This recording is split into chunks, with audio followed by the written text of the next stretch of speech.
Ahí va a llegar el gol del Arsenal. Ozil. Marca Mesut Ozil. El centro para la casa. ¡Gol! ¡Gol!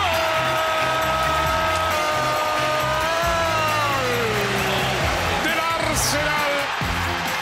This is Arsecast Extra. Hello and welcome to another Arsecast Extra, as always, with James from Gunnerblog. James, goodly morning, I think. I mean... It is goodly morning, I think. Yeah, we won. The Premier League season is over. It's over. That was my key takeaway from the goodliness of that greeting. It's the Premier League season is over, and that, considering what happened, is a goodly thing. We do have to make some reference to the noise in the background here. Yes, that is...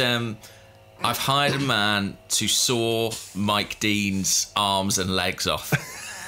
And he's doing it in the garden right now. Right. Tough old job, I'd say. Yeah. I'd say he's a right leathery little cunt. Yeah, I mean, that was extraordinary, I thought, that moment. Before we get into the game itself, his contempt for being overruled by VAR on what was a really blatant penalty.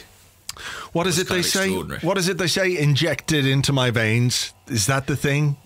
That's what it felt like. That's what the kids are doing. Yeah, I looked at his face and I laughed. And then I looked at it again and I laughed some more.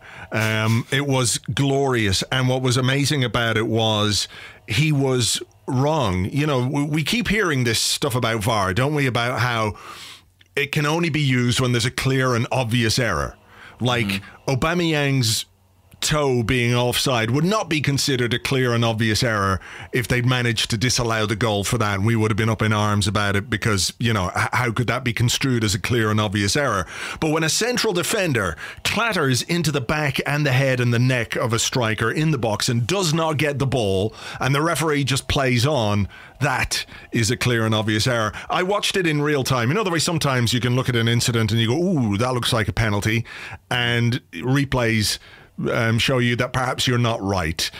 I felt like it was a penalty in real time, and the minute I saw the first replay, I was like, well, that has to be a penalty. How could it not be a penalty? How could it not? The delay was them going, how are we going to tell Mike Dean? I told you this story before. I was playing football once, and the opposition defender, he elbowed our striker in the face. Right in the face, in the box, and the ref just played on, and we were all going, ref, what the fuck? What's going on here? And he played on, and at halftime, I had a word with him. I was the captain, and I said, how was that not a penalty? And he turned around to me and he said, I just couldn't believe what I saw. That was the reason I didn't give the penalty. I just couldn't believe what I had seen. So it might have been something like that, perhaps from the VAR point of view. It took them that long. I was like, well, are we missing something? It's so obviously a penalty. Perhaps we're missing something here. I think maybe, and just how early it was in the game as well. You know, it's almost like the officials had to sort of warm into it. It was very, very odd. Crazy from Dawson, I think it was. And I guess that's what happens if you get players too hyped up. You know, maybe he went out there a bit aggressive and paid the appropriate price. But yeah, ridiculous from Mike Dean, and actually...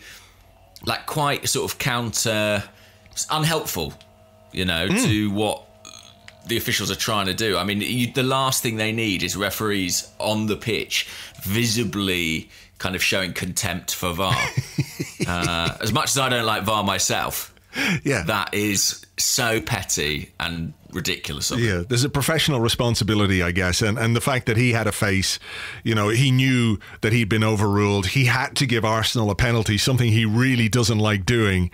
You know, it's not something that happens that often under Mike Dean, and he was basically chastised and overruled by the faceless goons in Stockley Park on television in front of millions of people. He will have hated every second of that, which is why I loved it. I loved it. If someone could put that in bottle form and make a fragrance out of it, I would wear it every day.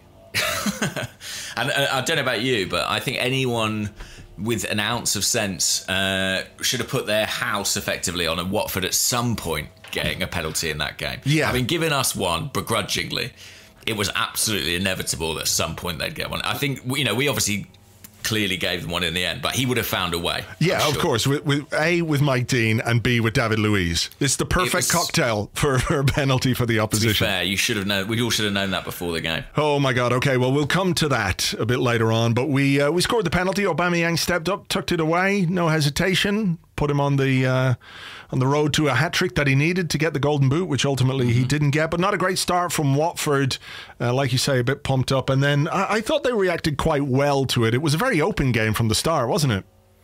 It kind of had to be, because they needed the win. They picked a pretty attacking lineup by their standards.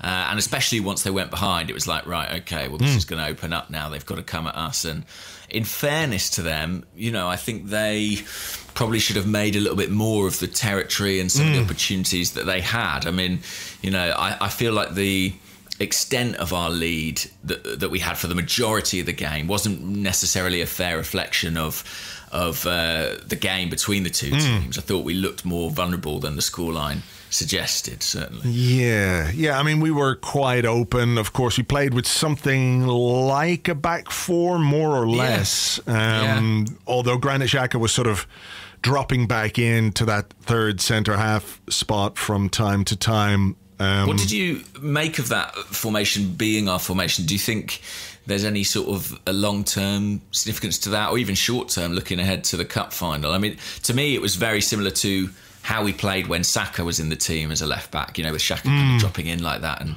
Tierney, it was on this occasion, pushing on. I wonder, I saw your video afterwards in which you were sort of saying if that was an audition for the cup final, just to have a look and see how it would go. I'm not sure it was a particularly successful one. Like, Holding and Luiz were bad yesterday. They were bad. And we'll talk, I'm sure, about cup final and cup final selections. But, it didn't really work from a defensive point of view. When you look at the opportunities, the space that Watford had, some of the crosses that they put in,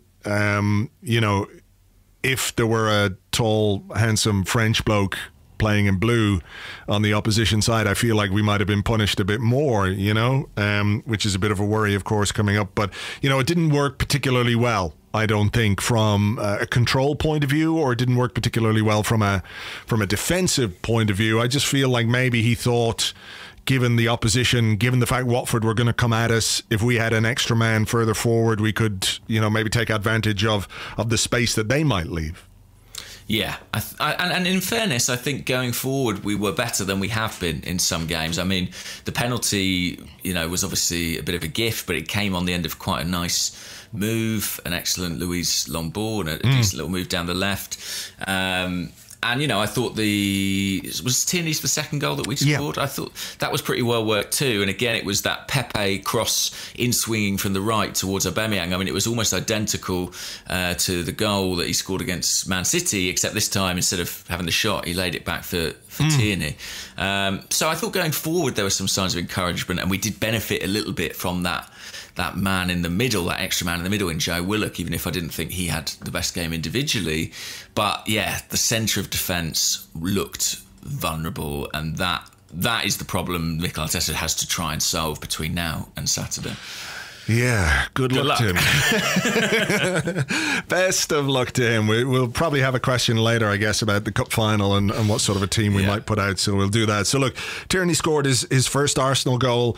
I love watching this guy play, I have to say. Every week I see him, I like him more as a player. I think the commitment he shows is outstanding. There was one tackle, wasn't there, down near the our byline, and he got really, really stuck into whoever it was. I think he left him in a bit of a heap on the floor, but I just love the way he plays. And I also liked, the goal that he scored. He knew it wasn't the greatest goal of all time. He didn't celebrate it like the greatest goal of all time. There's a quick hands in the air, and then it was like, okay, we still have work to do. And he had a little bit of a celebration with Aubameyang for the pass and what have you. But he is just becoming, I think, one of my favourite Arsenal players, which I guess is easy given the current squad. There aren't too many to choose from. No, but there is something about him that is incredibly likeable as a fan. I mean, his commitment in every single game, is outstanding. I think he, although he's someone who really does flourish at both ends of the pitch, he seems to love defending, but there's also a real vibrancy about him in attack. And I think his form since the restart has been one of the positive stories for Arsenal, hasn't it? Yeah. After a very stop-start first season, I think we have to cross our fingers and hope he can stay fit next year, because I think that's all it is for him, really. Can he stay fit? Can he keep his place in the team? Because the ability is absolutely there. So 3-0 then through Aubameyang, a throw-in. Not great defending from Watford again. No. Nice finish from Aubameyang, acrobatic. But Very he didn't nice. have to do a great deal, did he, to stave off whatever advances the Watford defenders were trying to make. It was very passive from the team. It's a long throw. I think it's Tierney, isn't it? And it actually bounces sort of around their 6-yard line. I mean, have time to then control it and execute the volley. It's a brilliant finish, but you shouldn't really be permitted to do that in the Premier League and that close to goal. It felt like something we might do. Yes, exactly. So we're 3-0 up after 33 minutes and... Game over. Game over. That's Game it. over. For any sensible team, game over. But Arsenal gonna Arsenal. Anybody who's watched us, this season or in recent times will know that even a 3-0 lead is not enough. The penalty, David Luiz having a hack at Danny Welbeck after Welbeck had poked a shot which Martinez saved. I mean, the stat that he's conceded 5 penalties this season. Nobody has ever conceded as many penalties in a season, ever. Sure. How, why, what, when... it's nice for us to have something to celebrate. Do you know what I mean? To be record breakers. Winners in something. Aubameyang didn't get the golden boot, but Luiz got the brown. What is it? The brown boot, or I don't know. What would you yellow boot? What would you give if the goal scorer gets a golden boot? What would you give the person who concedes the most penalties? And before you answer that, I'll just tell people that you've moved, not house, but moved from one room in the house to another room. So you're going to sound different and a little bit echoey. Hello. Hi. I'm in my echo chamber. Hello. I'm in my cave. My podcast cave. What would I give? I don't know. I mean, a golden yellow card, a golden whistle. I don't know. What would you give him? A new contract? No. I was going to say the sack. Yeah. But there you go. I've got questions about centre halves later on in this show, but Really? But we're so well stocked and so comfortable in that position. I know. What on earth are we gonna? What are we gonna even try and discuss when it comes to central defenders? But look, he gave away the penalty. Troy Deeney scored the penalty. 3-1. Halftime 3-1. And I was desperate for him to miss that, by the way, of course. Yeah, of course. But look, I was also desperate for Granit Xhaka to come off at halftime. Really worried that Mike Dean, this is the noisiest podcast I think we're ever going to have. I know, well... They're still sawing his arms. I just thought that given Xhaka got a yellow card for something silly, did you see Lacazette having a word with him as well? Just like, shh, stop. I felt like that, actually. Yeah, because he was saying stuff to Mike Dean and Lacazette was going, stop, don't, and then he got the yellow card and Lacazette had words afterwards which was like, don't do anything stupid, we need you for the cup final on Saturday. So I was worried about Xhaka, but I guess it shows how much Arteta trusts Granit Xhaka that he left him on the pitch for the entire 90 minutes, knowing he was on a yellow card and knowing another yellow card or a moment where he just lost his head very slightly could result in him missing the final. I think it is partly that. I think it's also partly just how important he's become to this team. I mean, when you take him out of it, it feels like any kind of semblance of structure disappears with it, and maybe he sensed that a little bit, Arteta, and felt, I almost need this guy out there, the sort of archetypal captain on the pitch, and yeah, I mean, look, he trod the line relatively well, Xhaka. There's certainly been occasions in the past where he would definitely have managed to get himself sent off, especially given especially given who was the referee and, any agenda they might have. Yes. So, second half, I mean, what do you even say about it? They scored again. Danny Welbeck scored. Really bad defending, I think, from David Luiz at the front post and Rob Holding at the back post. I mean, not great. Was Kolasinac on by that point either? Yeah, maybe. Actually, Welbeck does something quite clever. I mean, I don't associate Welbeck with sort of, very sort of sharp centre forward practice, but as that ball is about to come in from the right hand side from Sarr, he just gives Luiz a bump basically in the back, and Luiz completely loses his bearings at that point. He has absolutely no idea where Welbeck is. It looks like a weird goal because you never see the ball travel that far across the ground into a penalty box without being cut out. Yeah. But this is Arsenal. This is Arsenal, and we had Emi Martinez to thank for keeping our lead. What a save that was. The one where Welbeck from close range again just flicked it around the corner. I thought that was going to go in, but it was a brilliant save from Emi Martinez. I think it's really telling that our best players this season have been Pierre-Emerick Aubameyang and two goalkeepers, Bernd Leno and Emi Martinez. Like, if you were picking your top three players of the season, who would they be? Genuinely, certainly Leno and Aubameyang, beyond any doubt. And I think you have to mention Martinez. I mean, even though it's not been the longest contribution, elsewhere, where do you look? I mean, I think there's actually a case for Shaka, given the second half of the season. Sure, but I don't know beyond that. Yeah. I really don't know. Yeah. It's Saka. Yeah. Yes, I guess so. Even if he has been slightly, I'm not going to say off the boil, but not quite at the level he was at, in the last few weeks. I do wonder if there's something in that. I wonder if the fact he's not really been used as much in the last few weeks is a way of Mikel Arteta keeping his feet on the ground or something. Because, he was playing every week. He was playing every game.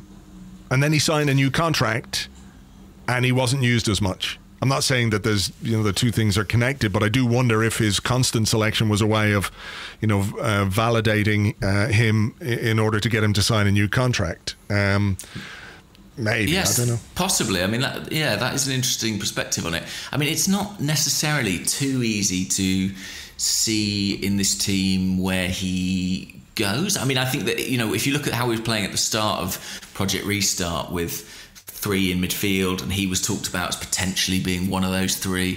That's quite an exciting prospect. But if you're not going to play him as a left back, if Tierney's available now, I think it becomes a little bit trickier, especially with Aubameyang playing from the left wing. So an interesting one. And I mean, we'll get onto the cup final, but having had a complete rest on this occasion, I wonder, is that because he's going to start the cup final, or is it because he's not going to be in the first 14? Interesting one to watch. Yeah. It will be. And I'm very curious to know where Mikel Arteta sees him in the long term, where exactly he sees him fitting in the team. I don't know what we're going to do in the break, in terms of this 6 weeks we have between now and the start of the new season, if there are going to be any friendlies, any warm-up games. There's going to have to be, surely, in the couple of weeks anyway, building up to the start of the new season. There's going to have to be some. So whether we get a chance to see where he views Saka in the long term in those games will be interesting. And I guess the other thing that occurs to me is, like, how much can we get done in such a short period of time? Because when the season ends, you normally have this sort of cut-off point. You sort of wipe the slate clean. It feels like you can start afresh. You can put in place new things. This is the way we're going to play this season. We're going to train like this. We're going to practice like this. We're going to play some friendly games. We're going to use this formation. We're going to bed it in. We're going to work on the tactical side of things. I mean, I don't know how much is going to be able to be done, how much time the players are going to have off or anything like that. And then, of course, the demands of the transfer market, which is open. The transfer market is open right now. Wow. The window opened. So, hopefully things will start happening. But I mean, it is a fascinating one. I don't have to be honest, I don't know either quite what the plans are at this stage. You'd imagine that the sort of international tours that we've become accustomed to in pre-season are off the table. And similarly, I do wonder if it might be a bit of a throwback pre-season. Instead of playing, Red Bull Salzburg or something, are we going to be playing sort of smaller teams in England? Are we going to go and have a pre-season friendly at Gillingham like it's 1997 or something? Yeah. I'd be interested to see if that did happen. It might make for some entertaining friendlies. Yeah, there was some talk, or there are some whispers about games being played in Scotland and in Ireland. But I'm not sure quite what's going to happen there, or how it might work in terms of travel and things like that. It seems like unnecessary travel is probably best avoided if at all possible. Considering the players have been existing in this sort of this bubble that they've had, because they're being tested and all that kind of stuff. But look, that will all play out over the coming weeks. I'm sure. Is there anything left to say about this game? How do you feel about Watford being relegated? Don't care, really. Don't give a shit. I genuinely don't give a fuck about any other team. So, I felt a bit sorry for Danny Welbeck, I have to say, because I always liked Danny Welbeck as a guy. But, as a club, when you have 4 managers in one season, you're sort of asking for a bit of trouble, aren't you? And considering what they did in the last couple of weeks, Watford, it was not sensible. Although they've only had one more manager than us this season, so maybe we did well. Very true. I feel a bit sorry for Danny Welbeck. I've got a lot of love for him, but it's interesting, isn't it? He took that decision to go on a free, and then his season kind of was incredibly impacted by injury, and didn't probably have the greatest selection of clubs to join that he might have done, and it hasn't really worked out for him at Watford, even though I thought he did pretty well yesterday. Martinez, by the way, made that excellent save from the Welbeck back heel, but he also made a pretty good save when Welbeck went through one-on-one, I thought. Made himself big. He was very, very good again. I suppose the only thing to say about this game is that we did at least climb to 8th. Without wishing to sound like Roy Keane, I know that's not something to celebrate, but it's a few million quid more, isn't it? It is. Did you see Sky? There's a clip doing the rounds of Aston Villa. And Roy Keane. Aston Villa's players are celebrating the fact that they're staying in the Premier League, and Keane could not look at it with any more contempt or disdain if he tried. He hates it. He hates it. And Micah Richards is just breaking his arse laughing, going, they just stayed in the Premier League. And Keane's like, well, are they celebrating? Very funny if you can find it. But yeah, look, 8th is where we finished. It is our worst position league finish since 1995. We've won 14 games, drawn 14 games, lost 10, and scored only 56 goals. So, wow. And conceded 48, which is an improvement on last season when we let in 51. But you can see that there are big improvements that need to be made. So, yeah, how does this game work for you as a kind of warm up for the cup final? Did it make you feel more confident, less confident? No change? Yeah, no change, maybe. I don't know that you can take a great deal from this game. I think he wanted to try and just keep the legs going for some of the players, didn't he? If he'd picked 11 players that had no chance of making the cup final on Saturday, I think I would have been quite okay with that. He picked probably his strongest forward line in terms of Lacazette, Pepe, Aubameyang. You run it's the risk reward balance, isn't it, in terms of if something happens to any of those players in that game, you're in for some criticism. But look, as we've seen, players can get injured in training, as happened to Gabriel Martinelli. Players can get injured in games, as we saw with Shkodran Mustafi. It looks like he's going to be in trouble for the start of the new season, which might have an impact on some of the decisions that we have to make from a defensive point of view in the summer. But I don't know. What are your thoughts on the Premier League season as a whole? It's hard to look at it outside the context of COVID-19 and the break and the lockdown and just the surreal nature of it. But I'm glad to put this one to bed from a Premier League point of view. Obviously, we've got the cup final coming up on Saturday, and that's going to really have an impact on how we view the season. But from a Premier League point of view, I'm just fucking glad it's over. Yeah, me too. It was fairly dismal at times. I mean, credit to the Premier League. I was a bit sceptical about Project Restart when the discussions first began, but they made it work and they got the season finished, which they absolutely had to do for many, many reasons. From an Arsenal perspective, I can't say I was too delighted that the season wasn't annulled, because we were in a not great position when football paused, and we're in a not great position now.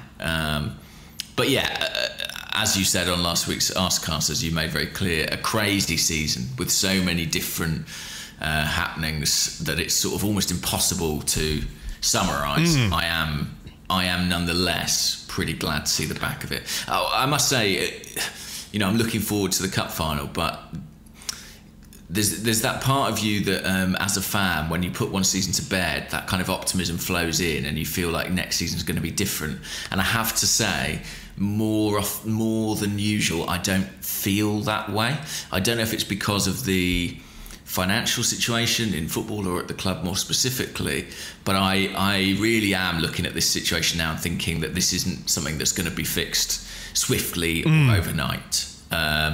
So I am looking forward to the fresh start provided by next season, but I'm not expecting a dramatic transformation in our fortunes either. No, but I think probably if we're talking next Monday and Arsenal have won the cup final, we'll be feeling quite a bit better, a bit more optimistic about what we can do, because that will at least have got us European football. We'll have the European football income.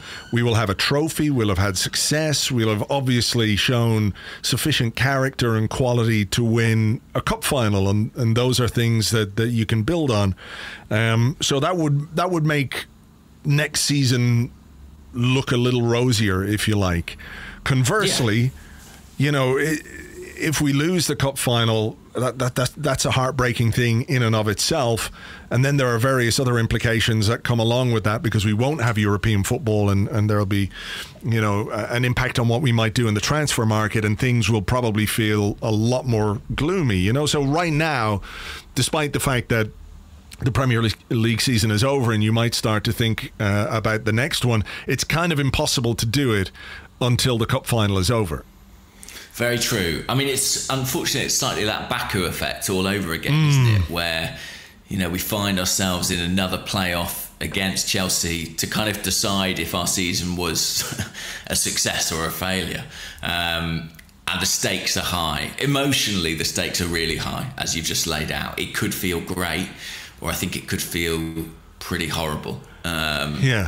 So yeah, it's a big game, and I think Arsenal's performances in the big games against Liverpool and Man City are something to derive optimism from. And, as much as Watford wasn't a great tune-up, it was a game they absolutely had to win, and we didn't necessarily. And I'm sure that influenced the pattern of play and the intensity that we showed. I think it will be different at Wembley on Saturday. Yeah, I think that's what Arteta said. It will be different at Wembley. It's a big occasion, and we'll have to see how we cope with that big occasion. Look, we've done the negatives this season over and over, and it would be almost impossible to go over them all again, because so many things have been wrong or bad or ridiculous or crazy or unacceptable. There's just too many. But I would like you, if you can, despite the fact we're glad to see the back of this Premier League season, and never think of it again. Certainly we shouldn't as fans. The executives and the people running the football club need to do a forensic audit of this season and learn some very fucking big lessons from it. Very big. But I don't want to go down that road yet. We can maybe touch on that next week or in the weeks ahead. But if you can, give me 3 positives from this season. 3 positives. Unadulterated, just positive things that made you feel positive. They don't have to be things that everybody thinks are positive. 3 things that made you feel positive. Well, there are two young players particularly who I was really encouraged by, and it's tempting to do them as kind of separate things within the three, because I've got to then only think of one more, but I won't. I'll sort of put it under the heading of the young players, and particularly Bukayo Saka and Gabriel Martinelli, who I think genuinely have huge potential and could be really big players for this football club, for the first team, save us an enormous amount of money, somewhat cynically maybe make us an enormous amount of money. And I think their performances were standout. Would you agree with that? Yes, I would agree that they are very much positive stories from this season. Very, very much so, yeah. Beyond that, I think aspects of Mikel Arteta's arrival have been incredibly positive. And actually, when I say that, I am referring almost less to our performances on the pitch, which I personally think have improved, but where there is certainly still a lot of room for improvement. But in terms of the culture he has attempted to implement at Arsenal and the way in which he's managed to communicate that to both players and fans, that feels like a really positive step.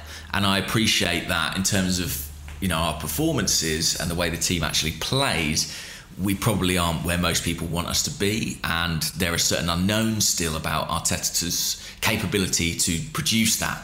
But I just think in terms of his ethos and the way that he lays that out, that I think is a positive development as well. Yeah, that's the big one for me. That's what I was going to say is basically the big positive for me is that we have somebody who when we hear him speak, we know he sees the things that we're seeing, if you like. He's not blind to the problems. I mean, there are certain things, you know, that he does as a football manager and says as a football manager that he has to in terms of, you know, certain issues that he's not going to discuss or whatever else. But the clarity of what he says about where we are as a football club, what's acceptable, the standards that he wants to set at the football club and where he wants to take Arsenal Football Club, is basically the biggest positive of the season for me, because that has been missing, or feels like it's been missing, an acknowledgement that things are not right, you know, and it's in sharp contrast. You know, I really don't want to relitigate the whole Emery thing and everything else, but you know, you think about where we were in November, James, and how bad things were on the pitch and how frustrated the fans were, and we were being told by those on high that Unai Emery was doing a great job.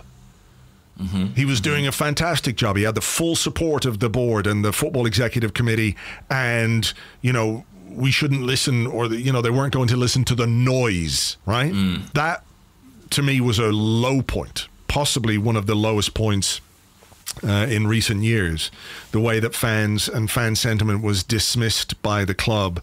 And what we have now is a manager who is basically saying to his players, and he's saying to the people at the club, what's going on is not good enough. Where we're finishing in the table is not good enough. We have to improve. And I think he's communicating that to his players, he's communicating it to the fans, but most importantly, he's communicating it to the people above him. Nominally, I should say, above him. Because I think there is maybe a little shifting of the power, if you like, at Arsenal, where under Emery, under that kind of a head coach type figure, it was the executives. It was Sanyehi. It was, you know, he was the guy who was essentially the figurehead, the power broker, if you like, at Arsenal Football Club. It's now Arteta. And I think that's a positive thing, because it should be somebody who can speak the way he does and who has the potential to turn things around. So, I mean, I don't mean that as criticism of Sanyehi, and people who listen to the podcast know I'm far from his biggest fan. I'm just saying that in terms of the structure of the club and the person that you want leading it, it's got to be somebody who can outline their vision and strategy in such a clear and concise way with what's the way I'm going to put this? With the Christ, I'm trying to find the right words here. I just mean he's able to back it up because of what he's done in football, if you like, as a player, as a captain, as an assistant, as a coach. You know, what he's been part of gives him a bit more authority to talk about how, the football club should work from a footballing perspective, rather than somebody who has, for the most part of their career, been a businessman, a deal broker, a kind of, a go-between to make, complicated financial deals happen. Sanjay is a businessman, not a football man. So when he talks about what a football club should be, it doesn't really connect. But when Arteta does, it does. Does that make sense? It does, yeah. I think that all it comes down to is, in a football club, you want the foremost voice to be a football person.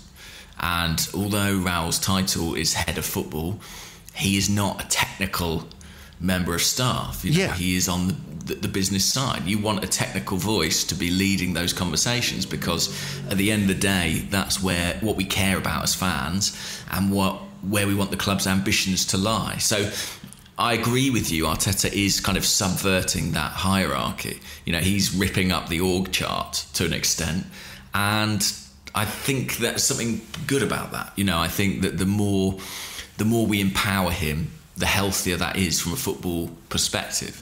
I'm trying to think of another one. The kit was nice.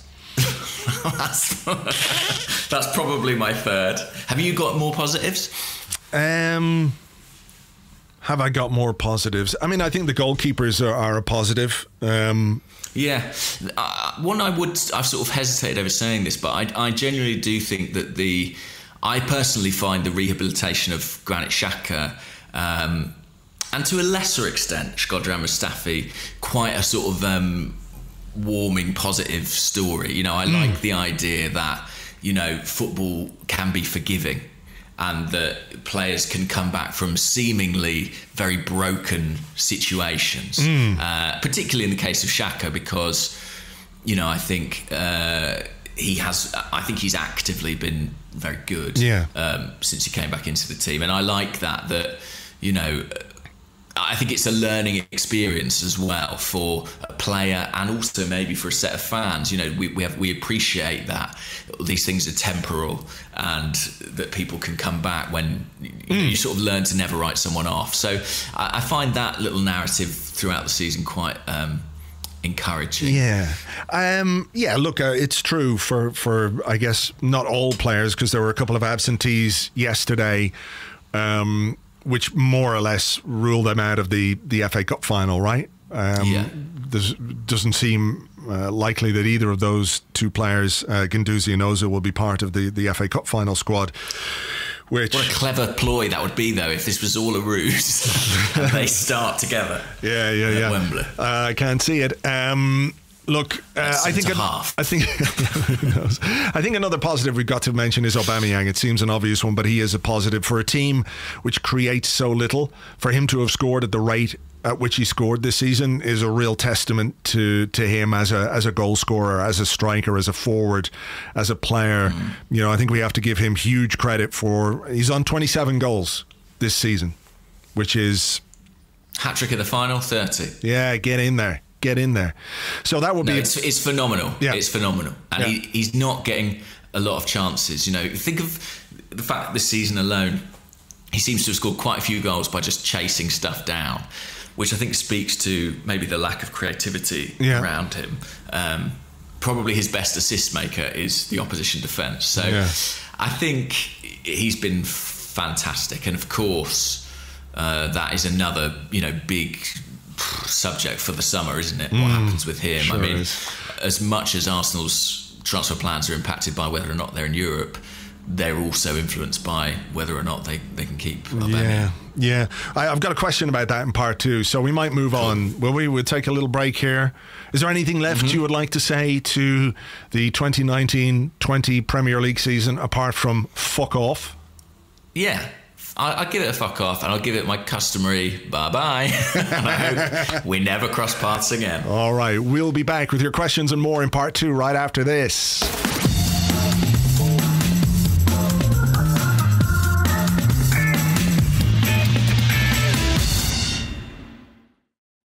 Welcome back to the Arsecast Extra. This is part 2 of the show that it's been a long season. It's been a very long season. It's been a long season. This question bit, we do question answer. Question come Twitter, no Facebook. No, I forgot Facebook again. Of course. Sorry, Facebook people, not to Facebook themselves, who are a disgusting corporate entity who could go fuck themselves as far as I'm concerned. But obviously to our Facebook followers on there, apologies. Twitter, Discord, of course, which you get access to, blah, blah, blah. Shall we do a question? Do you want an easy one to start off with?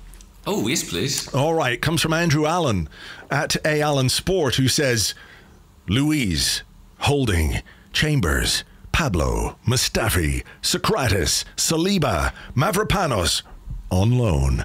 He says we have lots of centre-backs, but there are question marks. Raw, crap, injured, unfancied, final year of contract, about pretty much all of them. What to do? So, sort out our defence, James, please. That is actually quite easy because 90% of them can go in the bin. the lovely new bin. It is a real problem. And actually, this is what happens when you recruit badly, isn't it? You get stuck with players who aren't good enough. And in a lot of cases, that is what Arsenal have here. It's hashtag pray for Saliba. I mean, that is basically where we are right now with the defence.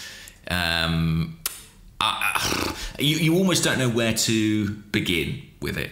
I mean, Mavropanos, we know he's going out on loan, isn't he, again, to Stuttgart? Yeah, he signed a new contract as well. So there's potentially... Which is, that's relatively smart, isn't it? Yeah. You've got a guy who you protect his value. If you want to sell him, you probably can. In Germany at least, and if not, maybe you bring him back further down the line, but he's probably not ready to be playing for us right now anyway. Yeah. The rest of them, I mean, this is going to maybe sound a bit weird, yeah, but surely Socrates surely Socrates has got to be considered for the cup final. I would start Socrates in the cup final. I would too. Really? I thought before the Watford game, if I was Arteta, I would have started Holding and Socrates so I could have a look at them. And I would pick whoever fared better, basically. Yeah.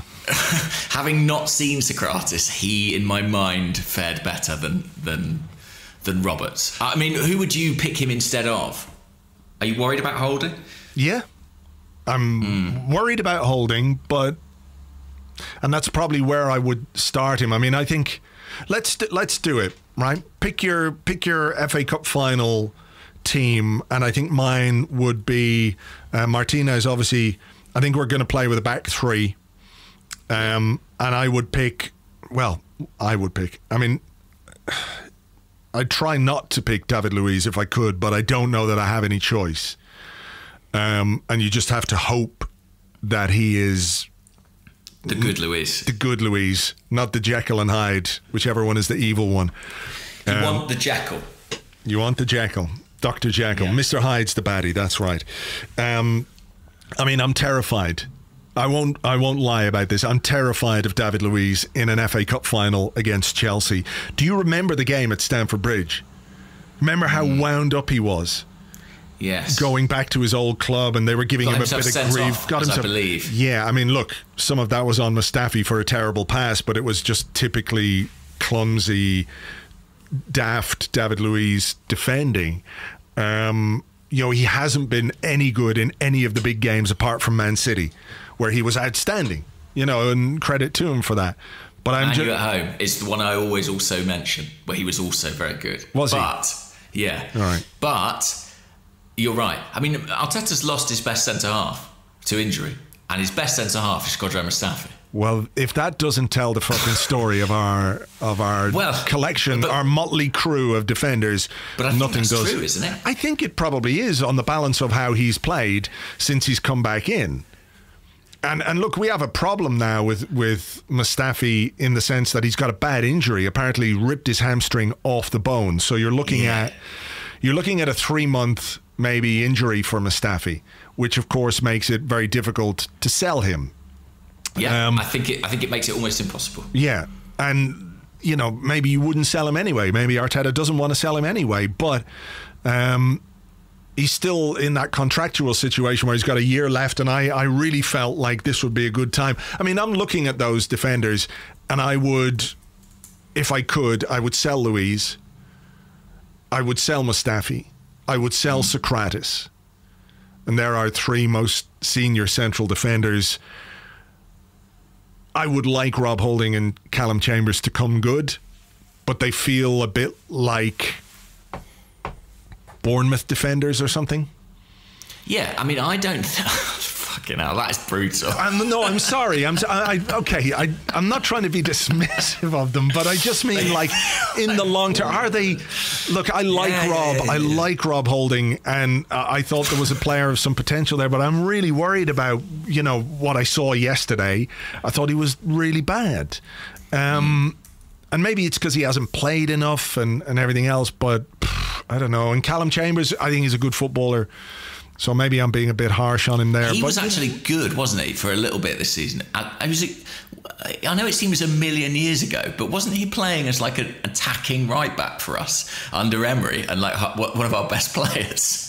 I don't know. I just can't remember the specifics of everything that's gone on this season. There's so much that I've wiped that from my memory banks. I've locked it away in a little box which says "fuck off, never open me," and inside that box is another box. So, I mean, the thing is, let's say of those 5 centre halves, Luiz, Mustafi, Socrates, Holding, Chambers.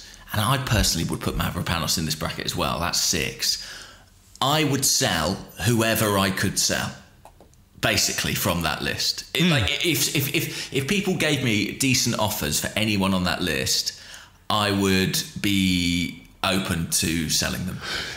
I think that's true, and I think that applies across the squad, because right now there's about 5 players that I would resist offers for. And that's it.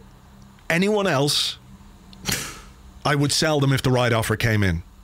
And the players I'm talking about are Shaka, Tierney, Martinelli, and Aubameyang.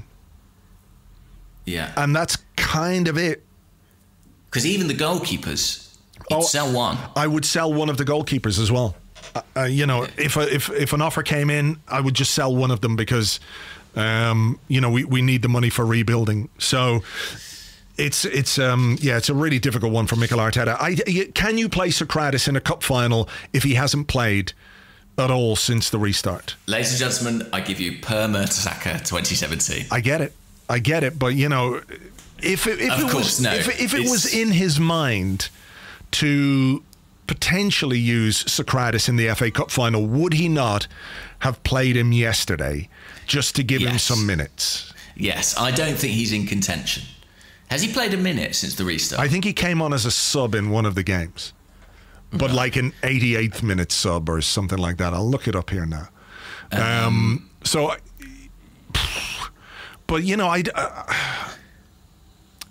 just don't quite know what he's done to be that out in the cold.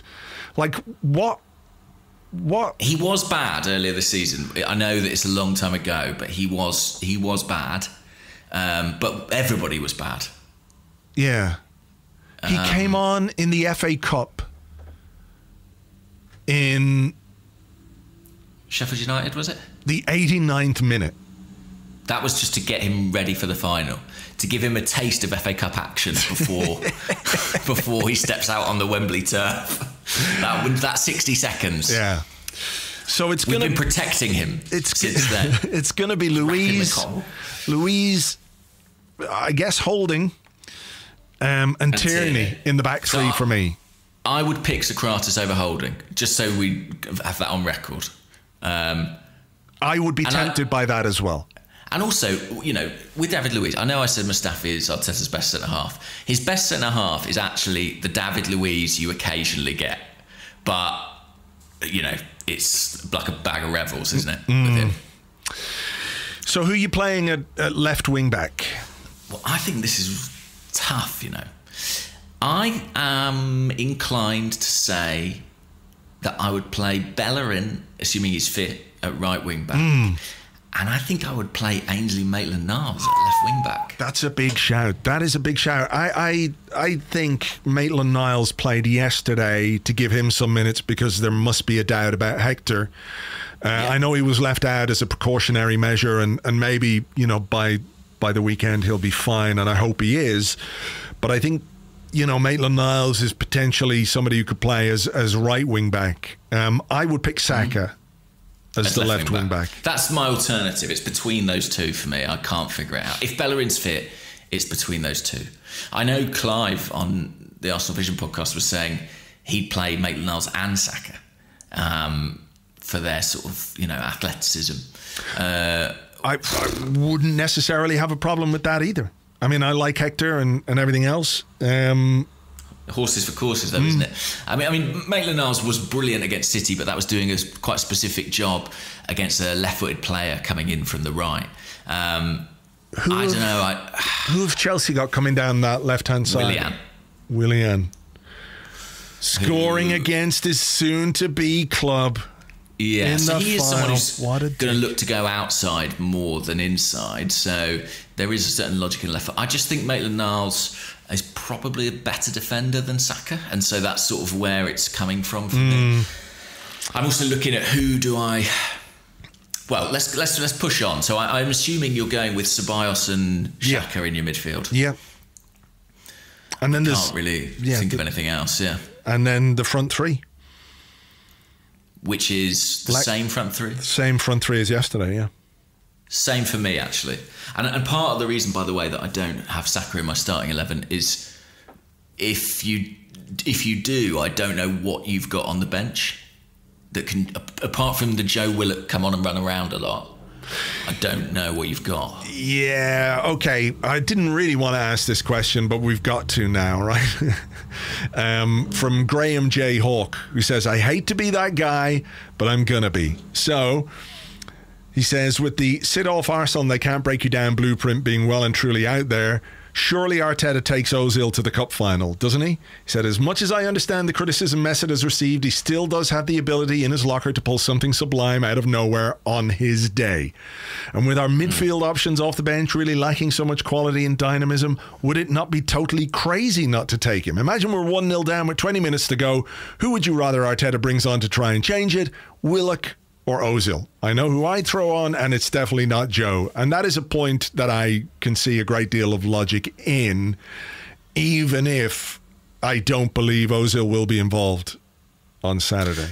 No, I mean, the only thing I'd say is I remember people saying the same when the lineup came out for the Man City game and he wasn't involved in that squad. And if you win, it doesn't come up, does it? I completely get where Graham's coming from with that, because whatever you think of Ozil, he's talented enough to be in R18, for sure. I don't think he will be at Wembley. Do you? I would be really, really surprised. You know, he's been out in the cold since, for the last 3 or 4 weeks. He was making the bench initially, and then he's just not been in the squad, and it's a really tough one, I think, for Arteta, because I think Arteta would like to have him. I think he would like to have him in the squad. He did this interview, didn't he, with Sky Sports, where he said, you know, I know what Mesut Ozil can bring. I know what talent he has. And then he just sort of said, I really can't say any more about it. So there's something in the background that's preventing Ozil's inclusion in the squad. I mean, I feel like we've said this for the last 3 or 4 transfer windows in succession, but my God, they have to find a resolution, don't they? Yeah.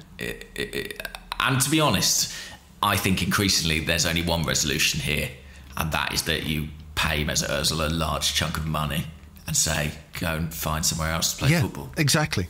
That's That is the only solution. That is the only solution, you know? It's not pleasant, but, you know, having an asset that you don't use is going to cost you more. If Arsenal save, let's say they owe Mesut Ozil, I don't know what his wages are. £18 million for a year.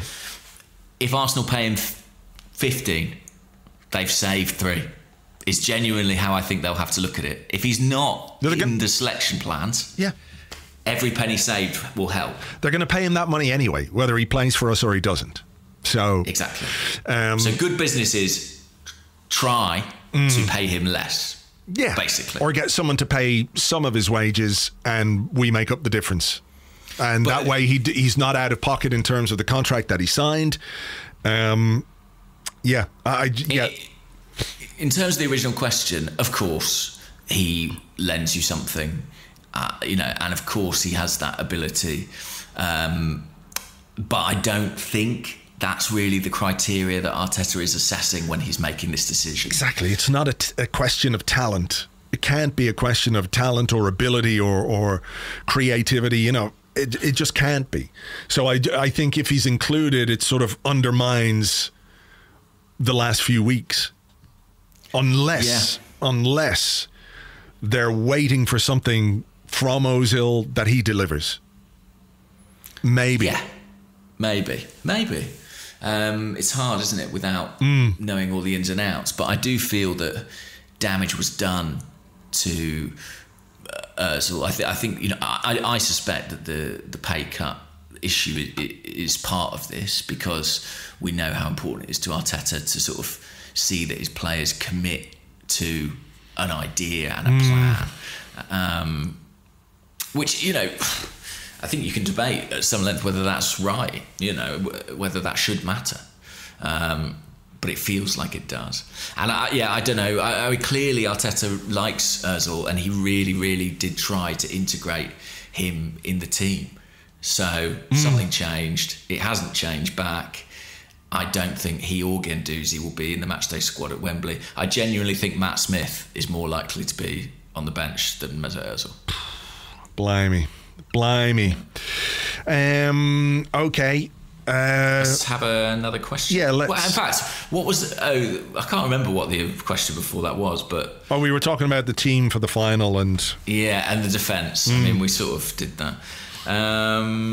Okay, so what about this one? Johnny from the North Bank Lower, who's at NorthBank_Lower, says, with Arsenal shopping the bargain bin of the transfer market, what 3 players from relegated sides would you buy that might improve our team? Yeah, we did a very similar question on the Discord from Marty, who said you can buy 1 player from each relegated team. What player do you buy? I have to go look at the squads, so bear with me 1 second here. I'm just gonna have a start. So Watford, who we played yesterday, right down. Danny Welbeck. No, Watford. I mean, I quite like Sarr. I think he's good. Do we not have a much more expensive Sarr in our team already? Yeah, potentially we do. But I think Sarr can play both sides. I mean, I know he's predominantly a right winger, but I think he can play both sides. Right. And I think that he... I don't think it's a bad thing to have options in that part of the pitch, personally. I think he's 22. I think he's sort of ahead of Reece Nelson, really, in terms of, you know, what he's producing. So he would be one. I mean, the other one, the one that we've sort of been linked with indefinitely is Abdoulaye Doucouré. Yeah. Who is now 27. He'll be 28 in January. I think he's a very decent midfield player too, and a type that we don't have. So, but you know, he's not necessarily the ideal age profile, I guess. I think probably him, because it's an area of need. Yeah, and it's slim pickings, really, isn't it? From the Watford squad, I'm looking at it here and going, no thanks to most of them. They've not got the most. I mean, look, if Villa had gone down, this would be easier. You know what I mean? Bournemouth then, I think when I'm looking at Bournemouth, I'm looking at Nathan Ake.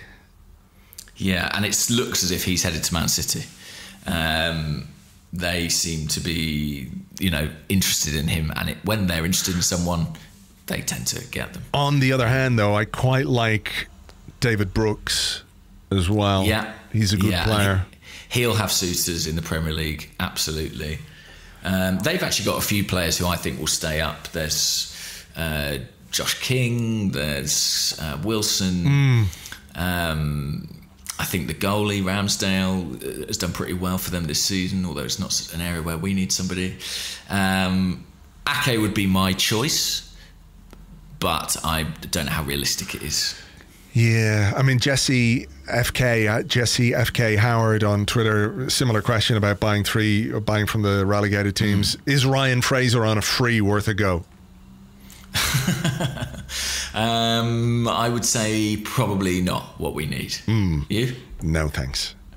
I'm just trying to think. Johnny, by the way, who asked the original question on Twitter, he said Ake. He also said Sarr. And then of Norwich, he said Max Aarons.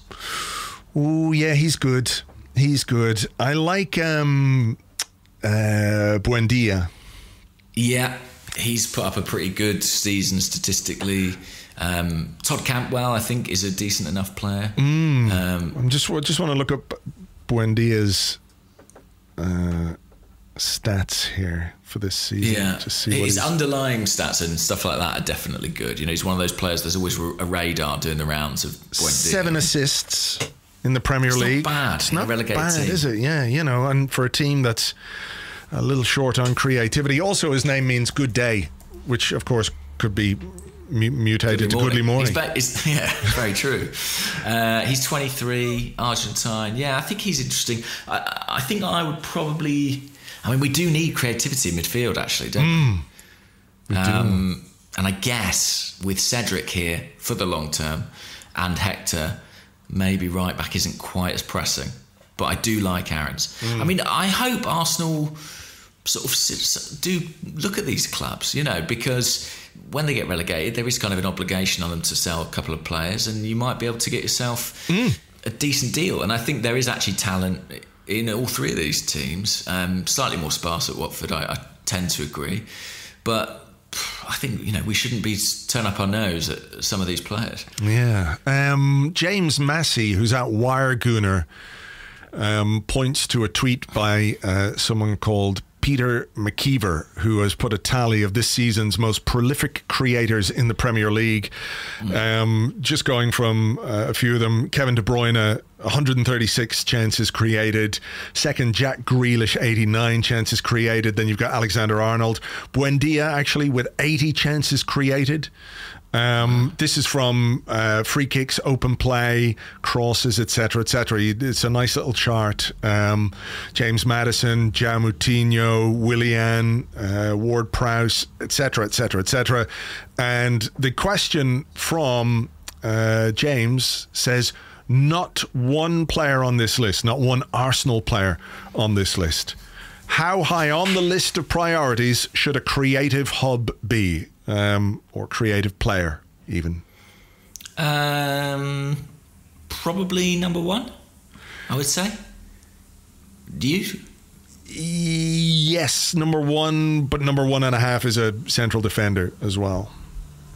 Yeah, sure. I mean, look, there are several areas of need, and if certain strikers leave, then that changes that again. But I honestly think I suppose what's happened with Ozil, and my kind of assumption that there's not going to be a kind of, rapprochement, like they're not going to kiss and make up, makes that absolutely imperative. He is sort of the only player of that type we really have available for selection in the current squad. Yeah. And if you actually look at our sort of squad building over the past couple of years, we have let a lot of types of player like that leave. And in each case, they kind of individually had their issues. So we were sort of relatively content to see them go.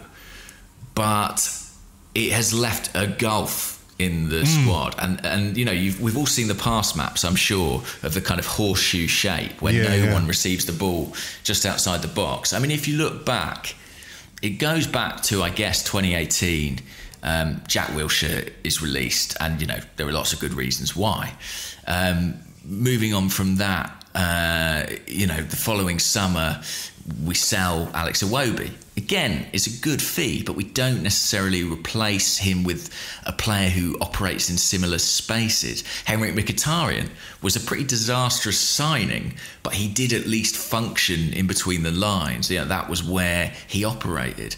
Aaron Ramsey was a case where we didn't want to necessarily lose the player, and he was another one player who operated in that space between midfield and attack. It's Alexis. It goes on and on. And at some point, we have to redress that. Ozil stands out because he's really the only player comfortable doing that. I mean, Emil Smith-Rowe is one who people look at and say maybe he could do some of that. Yeah, Arteta spoke quite positively about him before this game at the weekend. He was asked about creativity, and he admitted it's a problem that we've got to solve, and there are various ways of doing it. And obviously, there are things you can work on with the players that you have in terms of formations and movements and patterns of play, which can lead to creative moments. But without the personnel to really give you a kick, you're always going to hit a wall in terms of how much you can produce and how much you can do.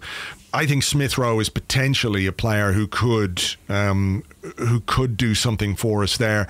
I had a question, actually. Let me just see if I can find it here. It comes from, oh God, I should have read this guy's name before I read out the question. It's Nanda Kishore Krishnamurthy, I think. Okay. I think. And he says, which one of these two options sounds better? 1, sell a few youngsters and buy a quality, experienced midfielder and defender. 2, trust youngsters like Willock, Saka, Nelson and probably Emil Smith-Rowe and save the money to buy a superstar centre-back. So slightly on the same discussion that we've been having. What would I rather do? Sell a few youngsters and buy established? Or what was the second option? Trust the youngsters like Willock, Saka, Nelson, Smith-Rowe and save the money to buy like a superstar centre-back. It's really difficult, actually. I think that my answer is maybe a bit of a fudge, but there are certain youngsters that I would absolutely trust. I talked about Saka earlier. I talked about Martinelli.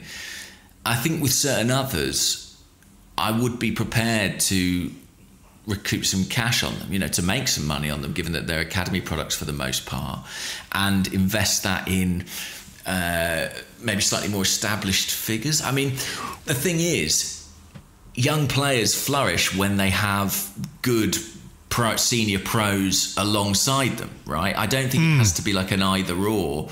And a top class player can have a transformative impact on a team. I suppose the question is, can Arsenal attract those players right now? Yeah, I don't think they can attract at this moment in time, and maybe, with no European football next season it'll be even more difficult, but like the sort of established player, I think they have to find the guy who's very slightly under the radar, if you like. Yeah. From a financial point of view as well, but also from a status point of view. Like if I was a young player and I was, good and coming up, and Arsenal still is a big club, it's got a big name. And if I was a young player sort of making my breakthrough, like early 20s at a club somewhere in Europe, I think I could be sold on Arsenal by Mikel Arteta and the vision that he has for the club and the role that I might play in that rebuilding and everything else. So I think from a recruitment point of view, I think if you can find the player of the right attributes or whatever it might be, I think it's doable.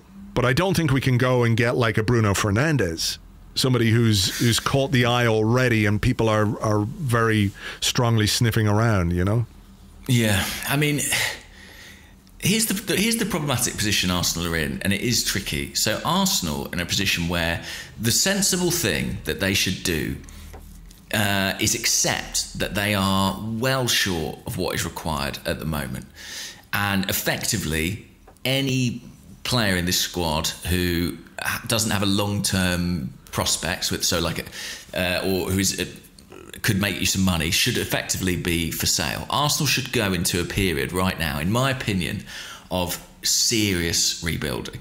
To the extent that I would potentially argue that even if someone comes and if someone offers you a decent amount of money for your best player in Pierre-Emerick Aubameyang, I genuinely think that if you were just being purely sensible and logical about it, you would accept that Arsenal probably aren't going to be good for about 3 years. Take that money, buy young, promising, upcoming players with a big upside, and look to be good in about 3 to 5 years. The trouble is, I don't think Arsenal can sort of publicly admit that. Yeah. And I don't know if sort of fan pressure, fan sentiment enables them to do that. I mean, Arsenal also financially, they are bleeding at the moment, and they need to be back in the Champions League this season. You know, they need to be back in it right now.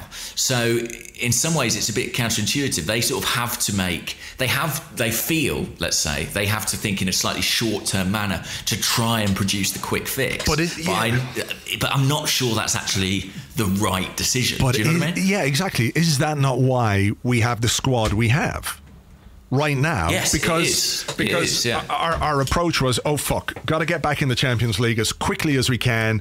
Let's do the Mkhitaryan thing. Let's spend 55, David 60 Luiz. million. Yeah, David Luiz. Also, even Aubameyang to an extent was part of that kind of thinking.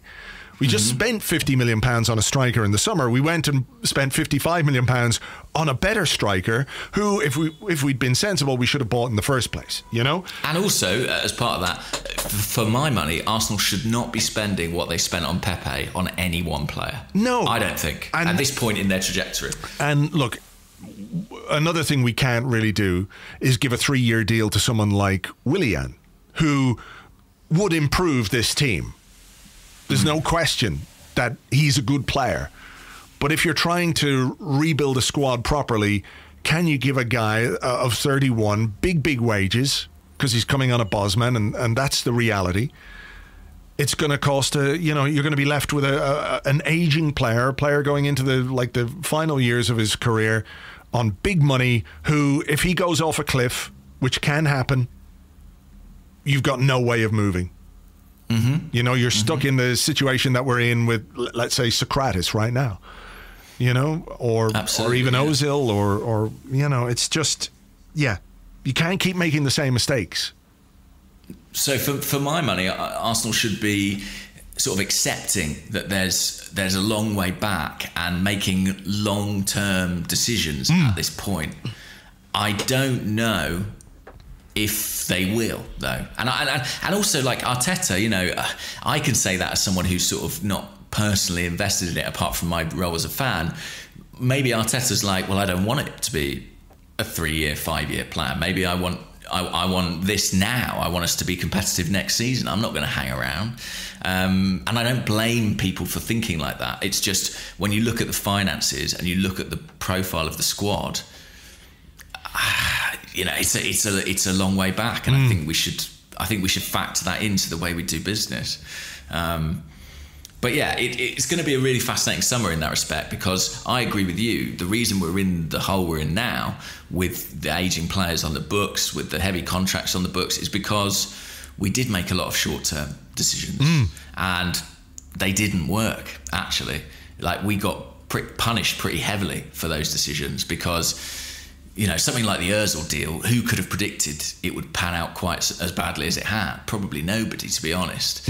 So, we've been a bit unfortunate in some respects, but we made those rods for our own back. We sure did. On the subject of youngsters, a guy who got a start yesterday, Matthias on Twitter, said, what do you think of Joe Willock's performances this season? Would you loan him out and bring Smith Rowe back to the club instead? I think Joe Willock could do with a loan. I do.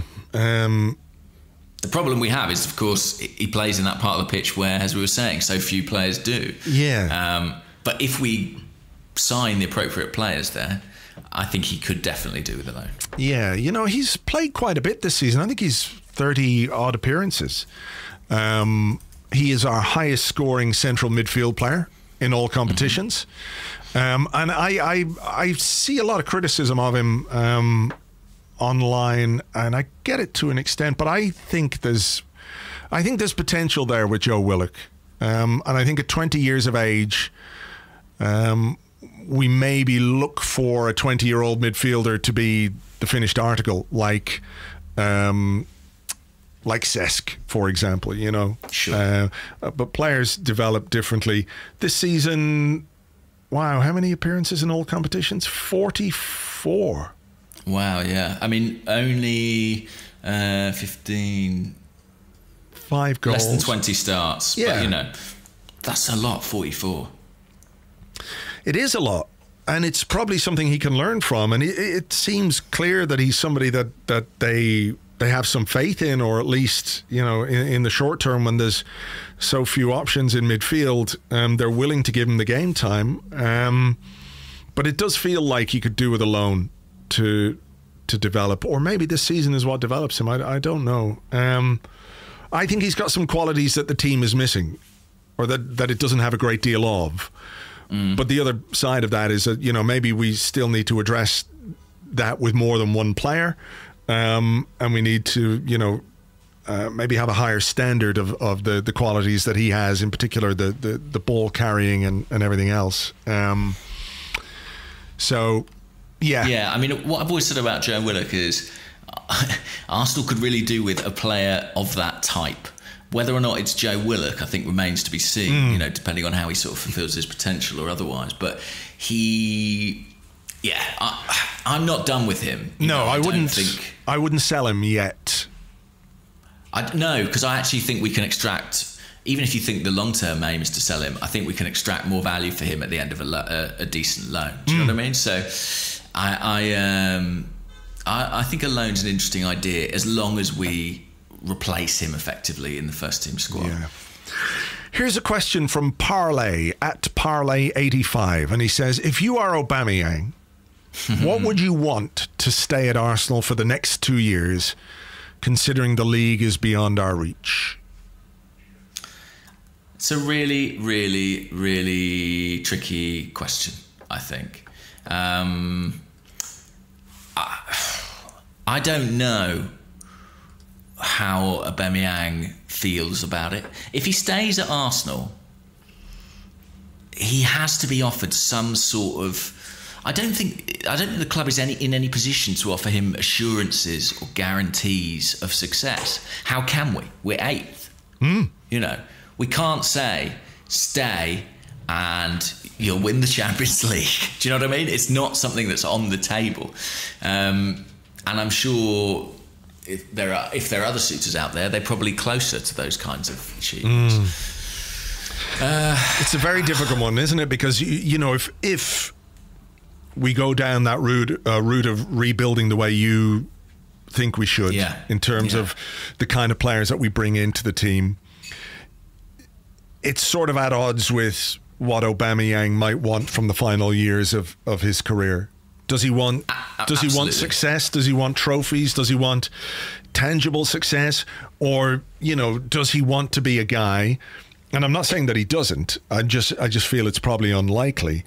Does he want to be a guy who is a cornerstone of a rebuilding project that might come to fruition in 18 months, 2 years, 3 years, in which he could play a very significant role and be remembered as, you know, a significant part of that, and be recognized and be acknowledged as that, because his goals will be important. Perhaps his character, perhaps his tutelage of certain young players might be a big part of it. But that's very, very much intangible, isn't it? In terms of, you know, what he can look back on at the end of his career. You know, he might say, well, I went to Spain and I won La Liga, and you know, I went far in the Champions League, potentially won the Champions League with Barcelona or Real Madrid or whatever it might be. Or I really helped Eddie Nketiah become a good player 2 years from now. You know, that's a difficult thing to convince any player to be. Look, even Thierry Henry, who loved Arsenal by that point, and had such an incredible affinity with the club, the fans, the city. He still took that decision when Arsenal weren't competitive to go and play in Spain for Barcelona, and had a few medals. I mean, Aubameyang, he really wanted that golden boot yesterday, but I bet you if you offered him that or a Premier League medal, I don't think there's a doubt in his mind. And that's something Arsenal can't offer him right now. So listen, I actually think there's a decent chance that he stays, to be honest. But I think that Arteta's, and not just Arteta, the football hierarchy, their job, and it's not a straightforward one as we're finding, is to convince Aubameyang that they can offer him something as satisfying as going and playing for somebody else and potentially competing for the top prizes. Yeah. And you know, what you're selling someone there is like, you are the figurehead of this rebuild.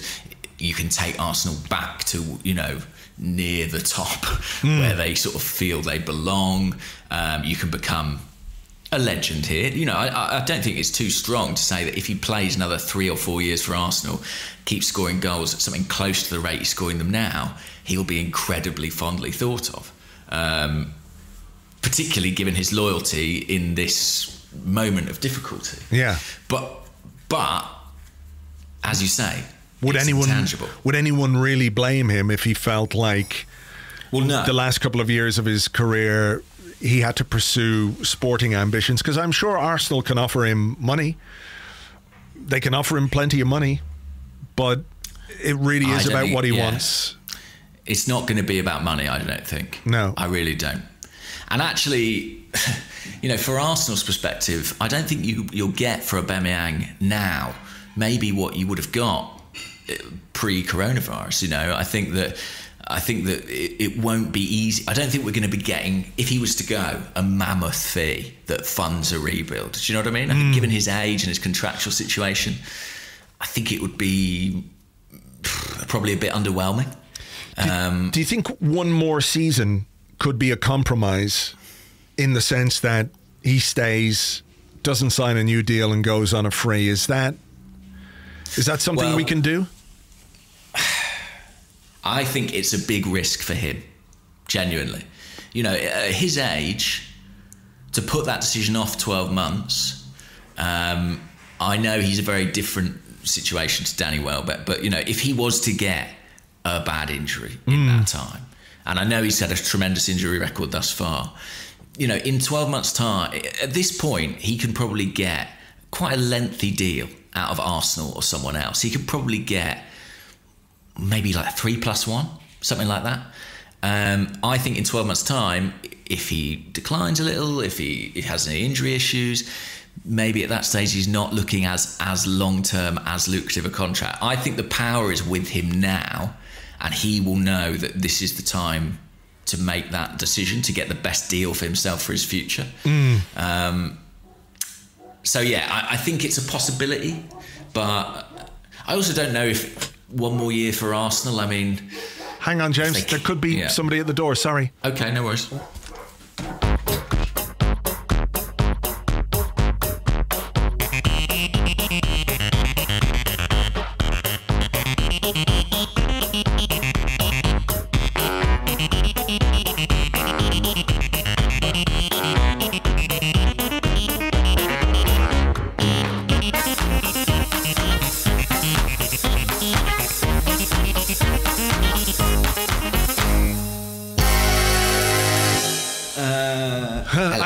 I'm back. And look, this week, the door music was there for people, so... Thank goodness. Thank goodness. Yeah. You were saying something about one more year. One more year. Not sure. I feel like this is coming to a head now and it needs to be addressed now. Either way, really. For Arsenal's sake as much as Aubameyang's. I think putting decisions off is something Arsenal have done pretty well with pretty bad effects. Generally. I mean, what... Yeah, so let's role play it. You're Edu or Ralston or Mikel Arteta. You're sat with Pierre-Emerick Aubameyang. What can you say to him? Please stay. Please, I'll be your friend. Please, Pierre, please. We really like you. Yeah. What can I say? I can say, if I'm Mikel Arteta, I can stress to him how important he is, how well regarded and how well loved he is. I don't know if I can tell him that I'm going to play him in his favourite position, though. Well, if you're Mikel Arteta, you can't. Yeah, so that's another issue. And I do wonder if that might be a consideration, you know, when Aubameyang is thinking about... I mean, it doesn't seem to impact his goal scoring, you know? Look at the amount of goals that he scored since he arrived at this club. And look at the general decline of the team since he arrived. I'm not saying this is down to him or anything like that, but the team has declined in level from the time he arrived to where it is now, and he's still scoring. He's Maybe still we should sell this guy. He's the reason. The curse. We've got to break the curse of Aubameyang. Yeah, of course. And, you know? and even like this season, I know his XG per 90, for example, is lower. He's kind of outperformed that. But that, I mean, is down to the team, I think, not him. If you look at his, you know, if you look at his career, the incredible number of chances he's used to getting, the fact that he's having to survive more efficiently at this point is on the team. I think the only thing really that I find Mikel Arteta that I can really say, and this might sound like bollocks to be honest, but I think you just have to say, are you happy? If you're happy and you're enjoying your football here and you like being part of this, then we can give you some more of it. Yeah, and you can be part of this thing that I want to do, which is to rebuild. And I think there's more chance of him staying with a coach like Arteta, who does have a vision and who is demanding and who is, you know, going to put in place, hopefully, the structures to bring the club back to where it needs to go. Like as a player, I think it would be exciting to work with a coach like that. Definitely. So, and I think he is enthused by that. And at the end of the day, this is a job and they have to get up and go to work every morning. And the players enjoy playing for Arteta. The training is good. They have a good time. I mean, genuinely, I think Arsenal can't offer him the Champions League, but they can say, here's a challenge, here's a way of working. You are the most important player for us. yeah. Please stay. We can't offer you Champions League, but we can offer you a little slice of heaven right here in North London. Simply sign up for more years of Arsenal. Yeah. Quick one. Yeah. What do you think? Stay or go? Stay. I think stay too. Why do we think stay? There's no good reason to stay. I don't know. I think because do you know what it is? We've seen players who look like they're leaving before. We remember that body language.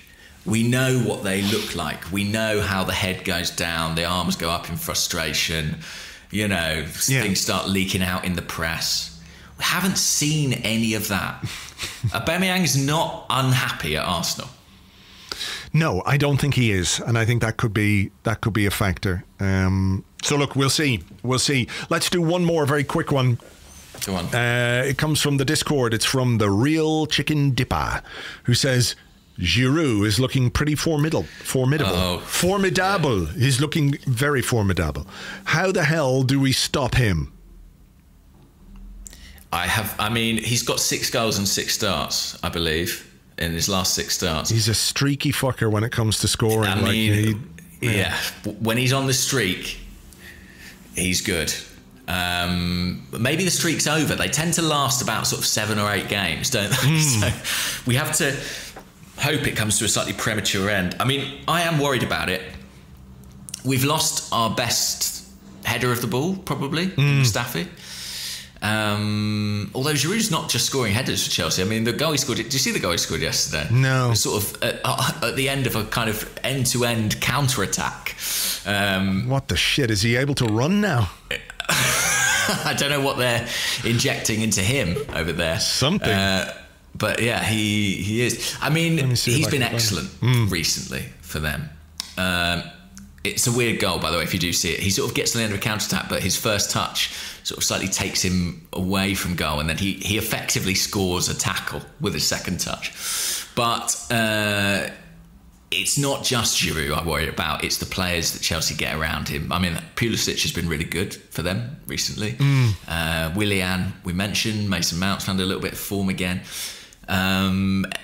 He is a handful, and we all, unfortunately, remember Baku. Fucking hell, he's moving. I know. What the shit? Are you watching it now? Yeah. I don't know what's happening. It's like Benjamin Button. He's sort of getting younger. I've never seen his legs move that fast. What the fuck? I know. Worrying. Yeah. Worrying.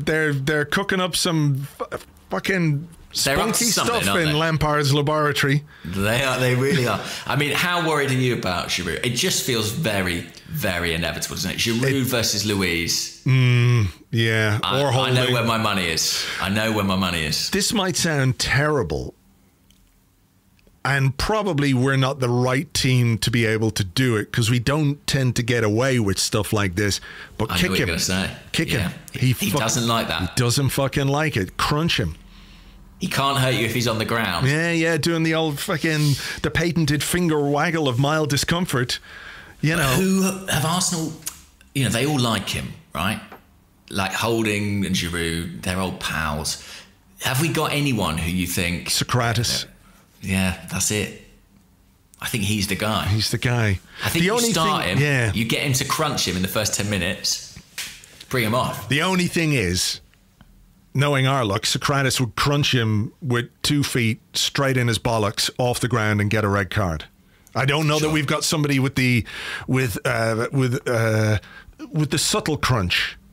You know what I mean? No. Nobody like the silent assassin of Steve Bold or what have you could just Lauren. fucking... Yeah. Yeah. I think you're absolutely right. I mean, setting aside all the crunching, in terms of actually dealing with Giroud... Stop the service as much as you can. That's the first thing. Exactly. And because the problem is, if you pin him where he is, he can still hurt you because he's so good in terms of that hold-up play and those flicks through to other players. I mean, we've seen him score some headers where he's basically being manhandled by 3 defenders, and he's strong enough to loop a header into the far corner, So physically, we don't have the defenders to do that with him either. So I think most importantly, it's going to be about stopping the service. But it's a worry, of course, But we'll see. We will see. We will see. All right. We're going to leave it there. We are going to have a pre-FA Cup final Arsecast Extra on Friday. So join us for that, and we'll probably do something else. I'll probably put something else together midweek, but I'll give you some details of that as well. As ever, thank you for being here. Thanks for being here for the whole season, by the way, guys. We really appreciate it. Well done, it. Guys. Well done to you for sticking it out. Yeah, all the way through. It took longer than we thought. It ended worse than we thought it would. It wasn't anywhere near as much fun as we wanted it to be, but it's over. There is always that. It's over, and hopefully we can finish the season itself with some success in the FA Cup final on Saturday. So look, take it easy. Thanks for being here, for listening, subscribing, and all the rest, and we will catch you on the next one. Bye-bye.